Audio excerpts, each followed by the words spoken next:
Spilo, come here. I want to talk to you about the important issues. Come here. Spilo. Now, tell me how you painted this picture. You go to both paws, which put this paw or that paw? Dog art is a very serious matter. That's right. Look at the camera and tell them. I know you don't want to reveal this too much, but we have to sort of share with the world what it's like to be a great dog artist. I know that it's a secret. I know you're looking over the paint. Who is this? He won't reveal anything.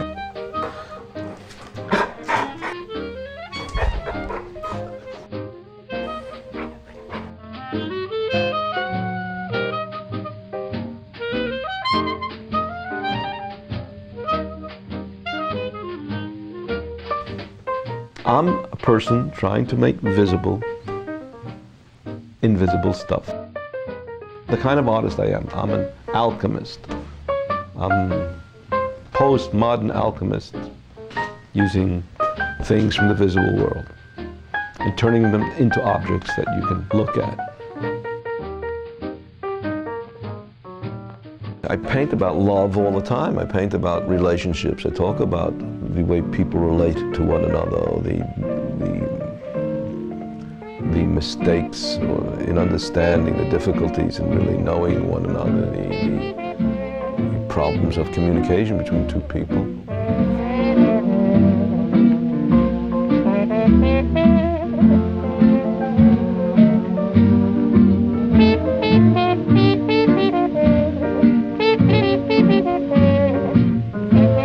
I make my artwork for my grandmother, for my children, for an Arapaho Indian or a Puerto Rican or a Cuban or a rich socialite. What I'm saying in my joking way is I make my art for anybody who can read it. I've never used art as a separate activity. And art has always been directly reflective of and a dynamic part of my total life.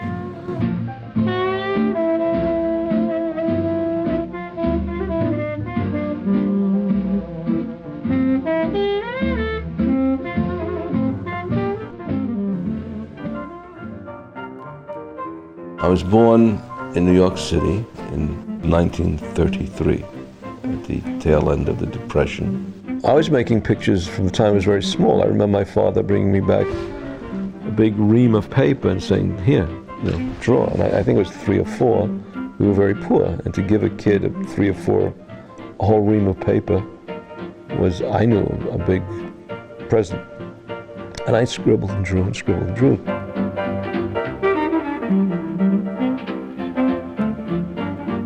But by the time I was 6 or 7, I was making a lot of pictures, and by 12, the die was cast.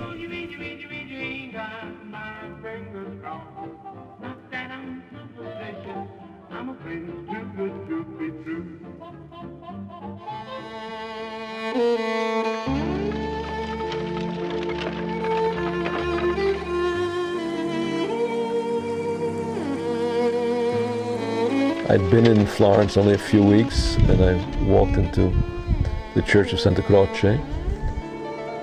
And on a tomb it said, Michelangelo Buonarroti, Scultore.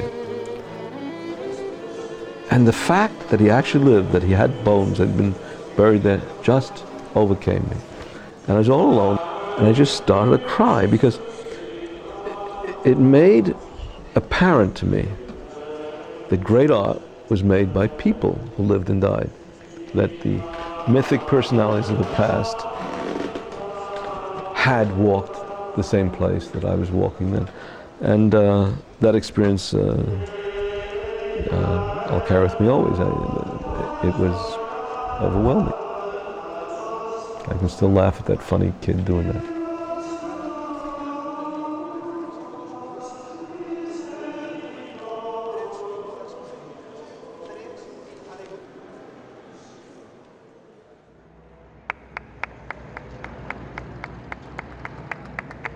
I didn't get back to Italy for 9 years because I was busy becoming a father, getting a divorce, becoming a father.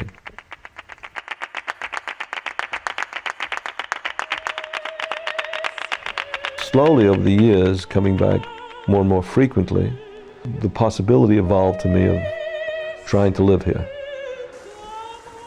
But what really motivated me was the feeling that art can be made better if you don't really understand where you're living too well. That makes you question the things that you take for granted. And finding the similarities and realizing all people need to deal with the same issues was important to me as an artist.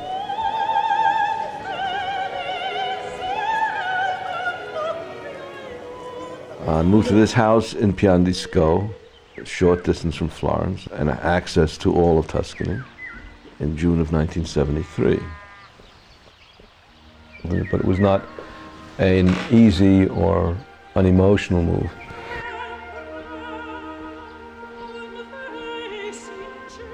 For many years we were out here in the country, and it was wonderful re-knowing, refining the seasons.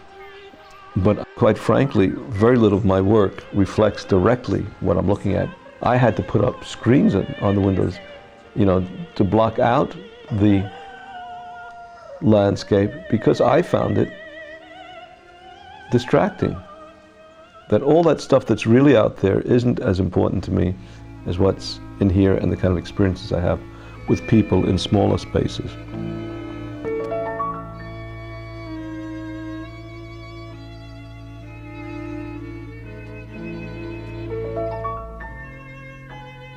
I can divide my work up.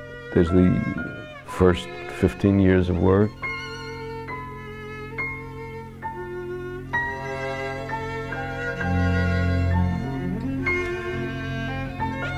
And then there's another big break in my work when I first moved to Italy.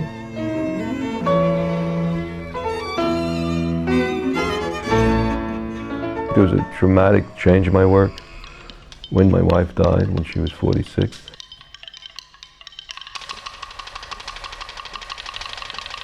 Then there's another break when I refound love with Mary.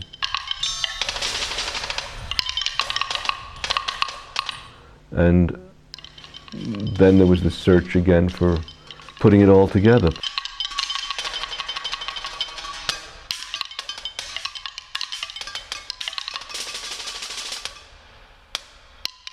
My content, my obsessions, my main discussion is how do people really communicate? And how do you make marks that say, I'm trying to talk to you, please listen, or hey, I'm over here, why aren't you noticing me? Or you've really lost me.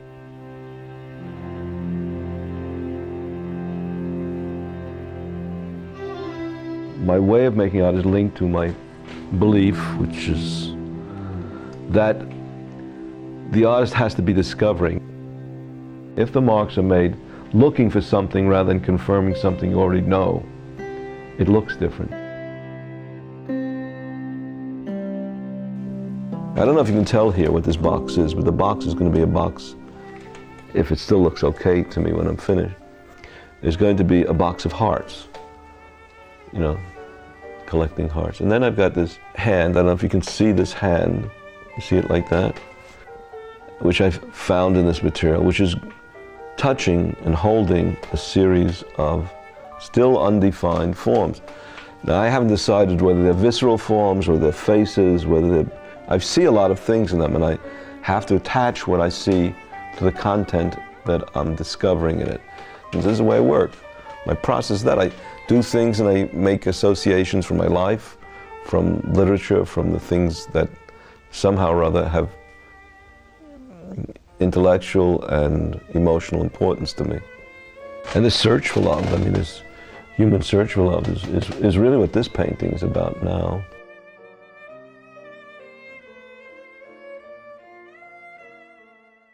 I have always painted with fairly strong color systems where the amount of white was diminished, where the tonal structure and the color vibration was clear, that you could say this is a blue painting. Lately I've seen some pictures and looked at things which led me to realize that I have not dealt with color that was saturated with white to any degree in my life. I was taught that white reduces color, it makes it pastel, it becomes smoky. I was trying to see what would happen, how much drama I could still retain, how much poetry I have not looked at by using large amounts of white paint. I've gone to the point of buying big jars, big cans of white paint so that I can really feel very, very certain that I will have enough white paint.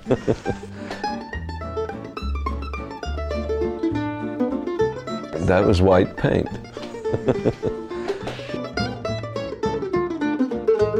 More typically, I'll do a formal exploration of colors, shapes, forms, in a lot of different ways. Scraping paint, frottage, dripping paint, running paint. My earliest excitement about making art came from looking at narrative. To me, the narrative is important. So, and if anything, my work is about trying to put them together. For me, the best painting, the best art, is that which is formally exciting, where the mixture of distortions changes from the real. Not only meet a very high level of formal excellence, but also become appropriate to an emotional content. When they're wedded together, you've got great art.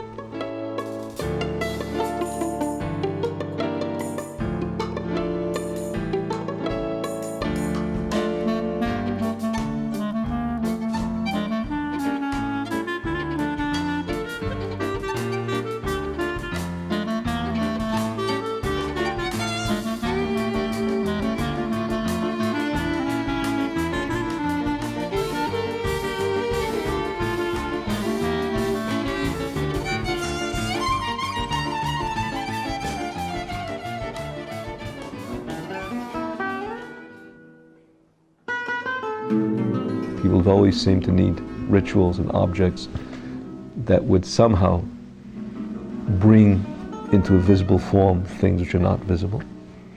And I look for them. I look for those things that are going to mean something to everybody. And the naked male, the naked female, now that's us, it's everybody. And we have certain universal ideas about what certain postures, certain gestures, certain relationships, distances are expressed directly through the body and are read by almost everywhere.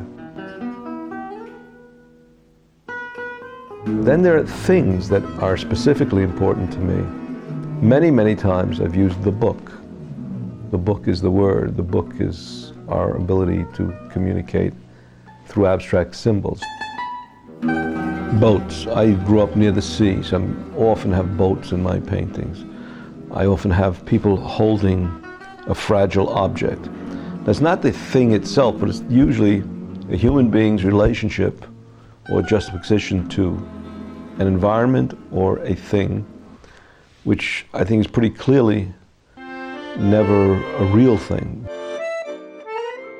I did a whole series of paintings about tables, people at table.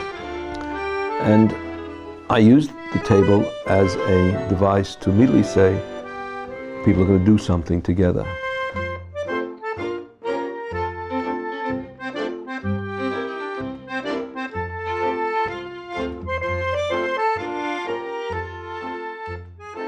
But I think central to my whole being is that the awareness that this is only a moment. History is real.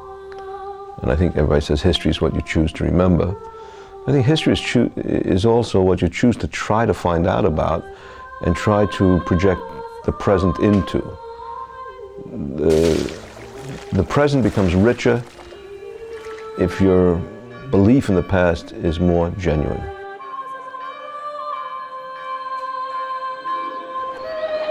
If you don't have an archive of rich experience that goes far beyond your own time, that you know the myths of the past, you know the literature of the past, you know the art of the past, I don't think you can bring much.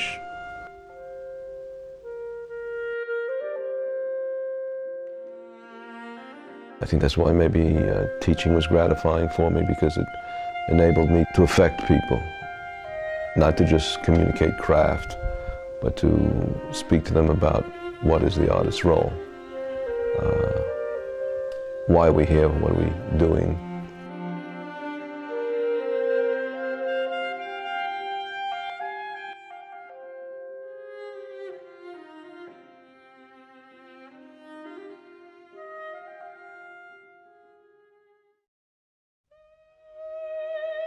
Italy's been good to me with all the difficulties, which I knew were there. I think that this has sharpened me as a person and as an artist. It's helped me to deal more directly with important moral and social issues than I might have if I continued to live in New York City in a rather cushioned life, one where I knew what the future was going to bring. And if there's anything about me, it's that I cannot deal with knowing always what the future will bring.